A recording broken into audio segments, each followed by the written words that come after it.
Je m'appelle Jacques Bernard, je suis membre du conseil d'administration de l'association François Petit depuis 1993 et à ce titre, je suis également président du comité d'organisation des EGMM, États généraux des malades des MICI, qui vont être les deuxièmes États généraux, sachant que les premiers ont eu lieu, et j'étais déjà le président du comité d'organisation, le 21 mars 2009. Donc les prochains états généraux qu'on va faire à la FA, qui sont d'ailleurs en cours, qui ont commencé, auront une caractéristique particulière par rapport aux précédents.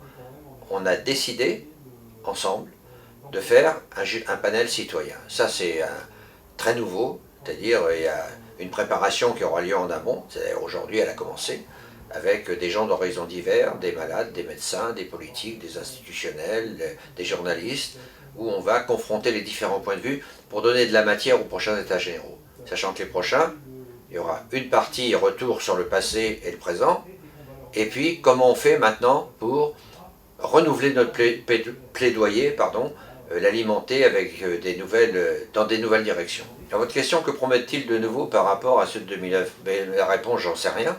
Je ne sais pas ce qu'ils promettent. On est en train de les préparer, on va les réaliser, et c'est un peu comme une naissance. Quand le futur bébé est dans le ventre de sa maman, on ne sait pas comment il est. Et le jour où il arrive, on le prend tel qu'il est, et puis on l'élève, et puis on le porte loin. Et on va faire pareil avec les états généraux. Alors, le panel de citoyens, c'est pas la première fois que ça se passe dans des colloques, notamment sur la santé. Le panel de citoyens, c'est en effet des citoyens, qui sont en plus des citoyens malades, pour un certain nombre d'entre eux, qui se réunissent pendant tout le long week-end du 11 novembre, en ce moment, et qui vont exprimer leur point de vue, leurs idées, avec une animation d'une professionnelle que nous avons choisie, et qui vont s'exprimer avec des médecins qui vont être présents, avec des documentalistes qui vont être présents, avec des spécialistes de l'économie de la santé, avec quasiment tous les représentants du monde de la santé, dont eux qui vont être au cœur du sujet.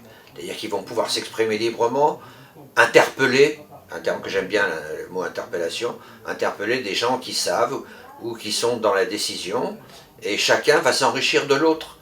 Les médecins vont s'enrichir des malades qui n'ont pas l'habitude d'écouter dans ces proportions-là.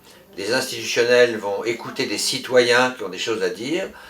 Les malades qui sont présents vont également écouter des politiques qui eux aussi ont des choses à dire et qui fréquentent le pouvoir. Donc en fait c'est une rencontre, c'est comme un entonnoir. On met plein de choses au début et puis à la fin on aura la quintessence de la réflexion commune.